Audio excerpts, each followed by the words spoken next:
What's up, everyone? Going to do a Rangers Q&A for today. Thanks to those of you who submitted questions. If you happen to submit your question after this recording, I apologize. We'll try and answer through the channel in which you submitted the question, and I'll do one of these again next week. So be on the lookout for the tweets or the post on Reddit or whatever prompting the questions. But let's get right to it. First from Scott Walker on Twitter. How do we get Andy Ibanez on the roster? Well, Andy Ibanez, for those who maybe aren't as familiar with that name, he was signed. He's a Cuban defect. No, he doesn't have a defect. He defected from Cuba. I know someone's going to be like, oh, you said he had a defect. He defected from Cuba. The Rangers signed him in 2015 for more than $1 million. He's an infielder who really he plays the infield so his bat can be in the lineup. You know, he's not great defensively. He has gotten better at second and at third. His most likely avenue onto the team is either as the team's starting third baseman or as a backup infielder. The challenge with him as a backup infielder is that he doesn't play short well. I mean, he wouldn't be someone you'd consider a backup shortstop. So if the Rangers have 4 bench spots, one is going to go to a catcher, likely Jonah Heim. One is going to go to someone who can back up center field. One is going to go to someone who can back up shorts. And then you've got that 4th bench spot. And so, you know, that would be the spot Andy Ibanez is competing for. Or the Rangers can elect to, name him the starting third baseman. I think with Ibanez, at some point this year, the Rangers are going to need to give him a shot at the big league level, whether it's on opening day or somewhere down the road in 2021, because, they've invested a lot of time in him, and it's kind of now or never. He's 27 years old. He's, his bats looked good, not just this camp, but, in 2019, his last full season, he had a good year. I think he had north of an 800 OPS at AAA. So they're going to have to figure out a way to just see, hey, is this a big league hitter or not? And if it's not an opening day, I imagine it will happen at some point this year. All right, this from Scott. Scott Jeffries wants to know, do you feel that Shinsu Chu was given proper appreciation from Rangers fans? I have a feeling that in these lean years, Chu's value will be more apparent. Scott, I had a number of Twitter posts basically suggesting that Shinsu Chu was underappreciated and that he actually did end up living up to the contract. Back when the Rangers signed Chu, guys were not getting paid for defense then as much as they are now. Jason Hayward signed that huge contract in large part because he was considered maybe the best right fielder defensively in all of baseball. If you look at his numbers, it's not like he's got these amazing offensive numbers. Well, that contract and that trend started after the Rangers signed Chu. People just weren't paying for defense back then. The Rangers signed him because they needed a leadoff hitter. They needed someone who could get on base, and Chu did that. In his first season, 2014, that was the year the Rangers dealt with all the injuries. Everyone got hurt. It was like you didn't know, like on a given night, like you'd see someone in the starting lineup be like, I never even heard of that guy, because they were just cycling guys up and down and in and out of the organization. And Chu, he's a guy who, and I think it's a cultural thing, but he has a ton of pride and a loyalty and a sense of responsibility. He had just signed this big deal, and he continued to play through a back injury that probably would have kept guys out for, a month plus. And so the numbers weren't good. You take out that 2014 season, you look at his numbers from 2015 beyond. This guy was one of the best at getting on base in Major League Baseball. His on-base percentage with the Rangers after that 2014 season was around 380, 375. That's an elite on-base guy. So, yeah, I do think that, he was perhaps underappreciated. From BJ on Twitter, how's Brock Burke's rehab coming along? Looking forward to seeing him again. BJ actually interacted with Brock yesterday. It is, it is just what you kind of asked. It is coming along. I think he's, throwing. I think throwing off a mound is something that's coming up. And then, he's a guy who likely would be an option at the big league level in June, maybe July. They're going to want to get him some minor league games under his belt. But he is progressing, and it'll be interesting to follow. Brock Burke, of course, had labrum surgery around this time last year. From Ethan, will Isaiah Kiner-Falefa be a core piece of this club when they contend? Well, Ethan, I guess it depends on how you define core. I think of David Murphy. David Murphy was not someone who was hitting third, fourth, or fifth in the lineup. He was not a franchise player, but he was an important part, an important piece of the puzzle, those really good teams. And I think that could be Isaiah Kiner-Falefa. Now, my answer might be different this time next year than it is right now, because, you know, he has really worked on his bat. And if he can continue to make improvements as a hitter, then, you know, hey, maybe we're telling a different tale a year from now.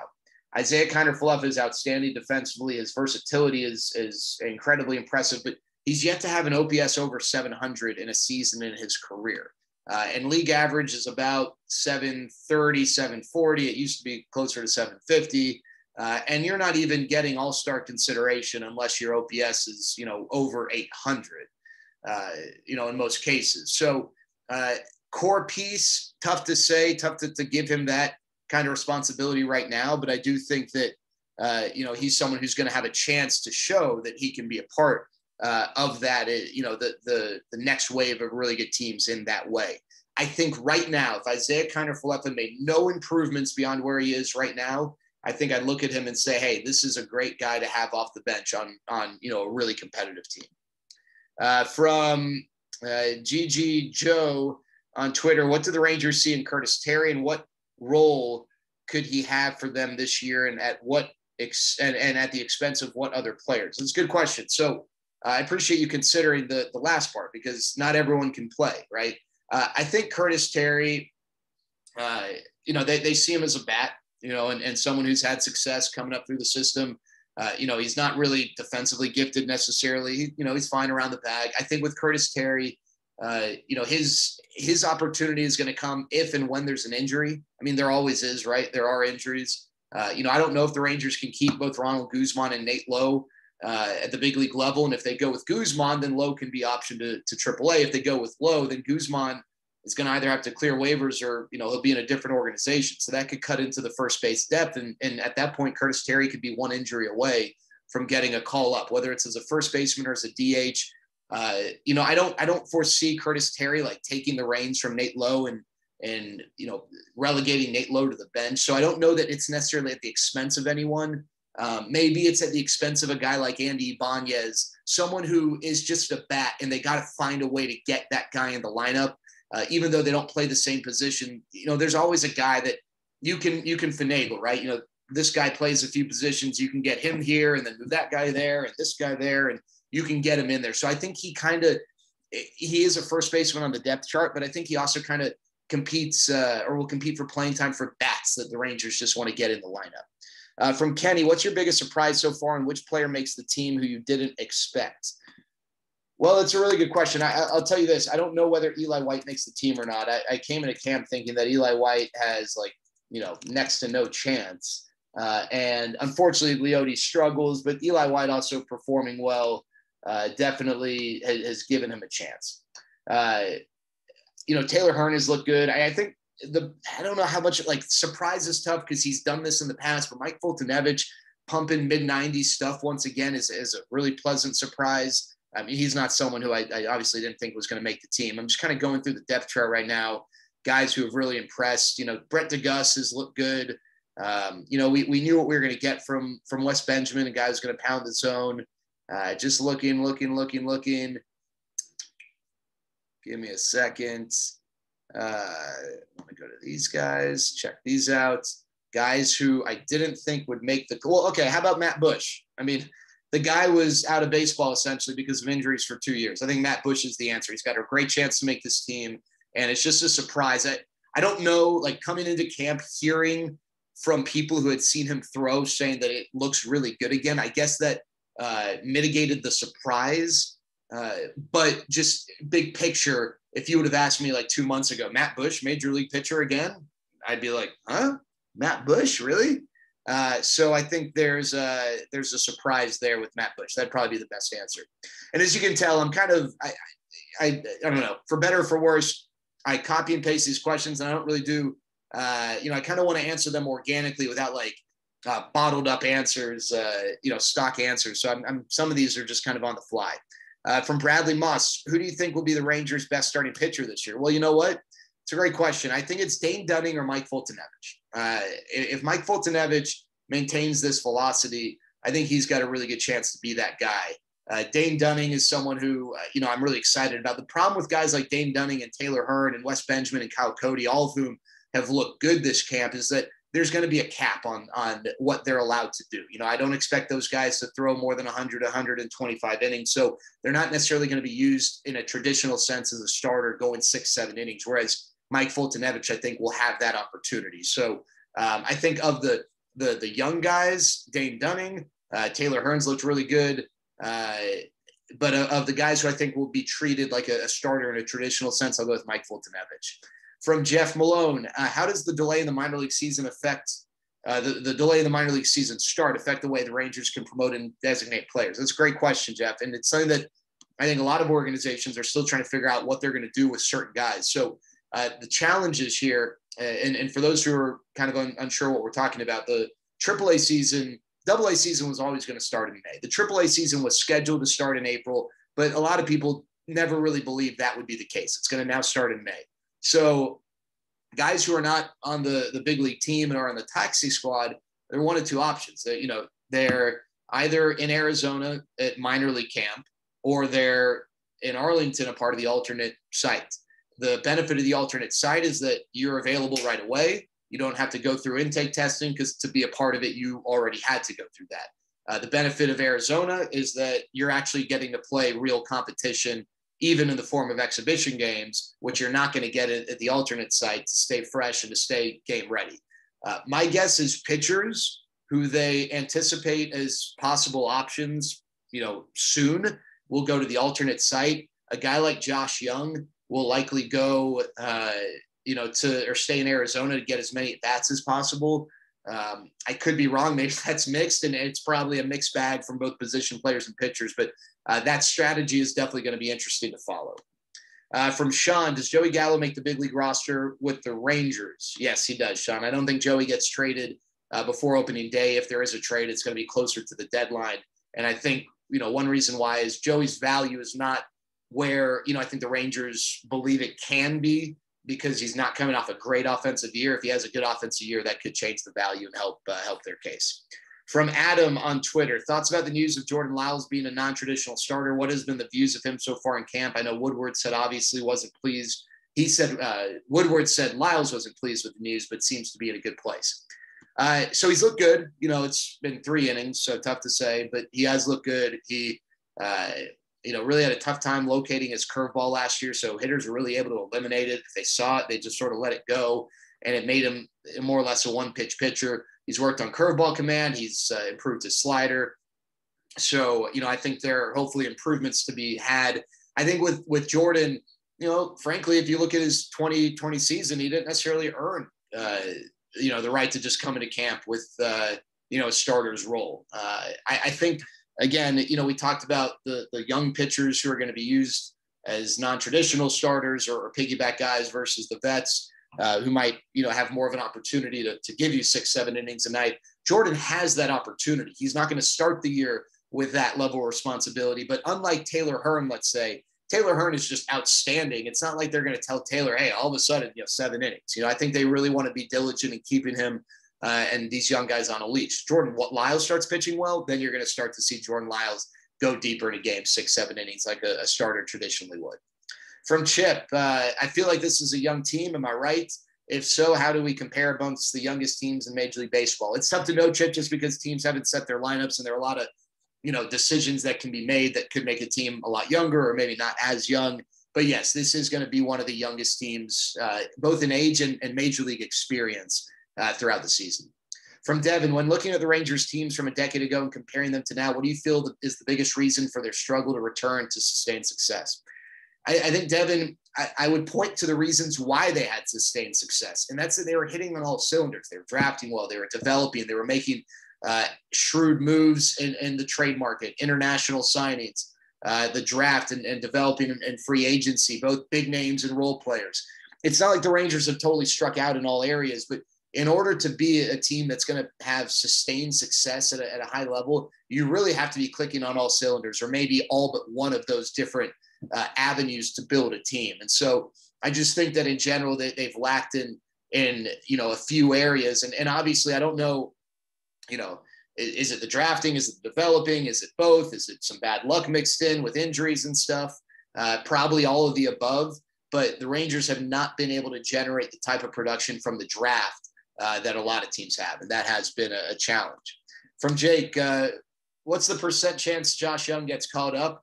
At some point this year, 100%, as long as he's healthy. I would say that it's close to 0% unless injuries happen in front of him for opening day. I think, he hasn't even had any AA bats. They want to just get him a little more work before he gets called up. There's no reason to rush him either. From Kenneth, similar question. How far out do you think Young still is?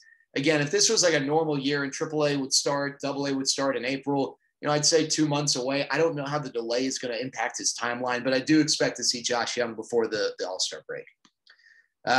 This one from Adrian Beltre for president on Reddit, I believe.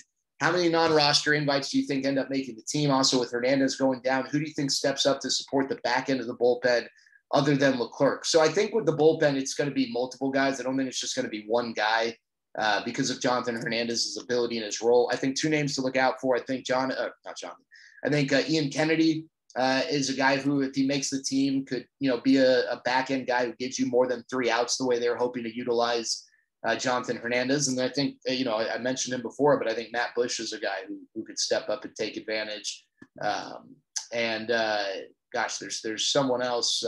Who am I thinking of?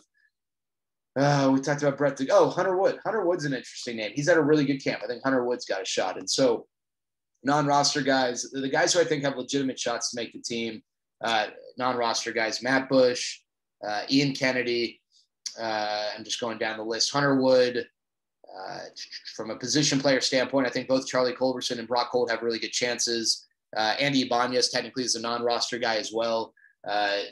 All 3 will not, and there's a chance only one. My guess is there's a chance that 2 make the team. If Brock Holt is the starting third baseman, then Charlie Culberson will make it as a backup utility infielder. Because of Charlie's ability to play short better than Brock Holt, if Rougned Odor ends up starting at third, it might be tough to keep both Holt and Culberson. And it might be Culberson who gets the nod. Delino DeShields has a chance to be the backup center fielder. He's got a shot as well. But right now it might be Eli White who's ahead of him in that competition. From Squitchy, what's your dream scenario with Joey? Is it that he mashes early and we re-sign, or does he mash and we trade? All the different scenarios. I mean, my dream scenario is that Scott Boras' agent allows him to sign an extension before he hits free agency, and the Rangers are able to do it at a reasonable price, and Joey, becomes the hitter more consistently moving forward that he was in 2019. I think what's most realistic from a dream standpoint, because signing an extension before free agency is just borderline unrealistic with Scott Boras' clients. I think that he has a great start to the year, and the Rangers will be able to maximize value. As much as I don't want to see Joey go, I just think that it seems to be the most realistic and most likely outcome. I'd love for the Rangers to get a top 50 prospect and a top 100 prospect. So 2 prospects in the top 100 for him. But if you go and look at recent trades, especially if it's just for a guy, you're not seeing teams part ways with those guys nearly as much. From Scott, who do you think is going to have the better season in Oakland this year? Mitch Moreland, Jake Diekman, or Elvis Andrus? And who are you rooting for the most to have a boost to their career again in different jerseys? I think Jake Diekman's going to have the best year. I mean, he's been really good. Mitch is going to be used as a kind of a role player type. Elvis is going to be their everyday shortstop. I mean, I root for all of them. I don't know that there's one I root for more than others. It's tough to pick. I want all of them to have success, obviously not against the Rangers, but I do think Jake's going to have the best year of the 3. From Dan on Twitter, what's your first early impression of Chris Young? Is this the voice that desperately needed to be brought in to fix the organization, especially in the pitching development and scouting? Dan, it's just been tough with COVID to really have a true early impression. He's a super nice guy. He's tall, I can tell you that. But just talking to people who are involved, he's someone who he's not going to be agreeable for the sake of being agreeable. He's an ideas guy. He's he's a problem solver, and he just brings a different dynamic, different perspective, a different voice into the room and into the decision-making room. But as far as, what his direct impact is going to be, it's just tough to say at this point. And then finally from Derek, will Colby Allard be a future ace in this organization? Derek, and just for everyone, I don't think every team is an ace, right? I think an ace is something that some teams might have multiple aces. Other teams might not have an ace. So, I don't think that an ace is just necessarily the number one starter in an organization. I don't think Colby Allard is a guy who profiles as an ace. I think Colby Allard's a guy who profiles as like a number 4 starter in a really good rotation. There's nothing wrong with that. Those guys are starting big playoff games for you. He's obviously got some room for growth here. He has worked on the cutter and making that more consistent and then being less predictable. What I love about Colby, he's still young. He's got a lot of physical growth here, but I think up here mentally, he's incredibly sharp. He understands pitching. And I think he's also got a really competitive kind of bulldog, not going to back down type of mentality. And you might roll your eyes and say, well, don't they all? No, not all these guys are like impeccable when it comes to mental strength and toughness. Not all these guys do so well when they get knocked down. I think Colby Allard's a guy who does profile well in that regard. A lot of great questions. I appreciate y'all. Hope you enjoyed this. Thanks so much to everyone for tuning in. We'll do another Q&A next week. Until then, take care.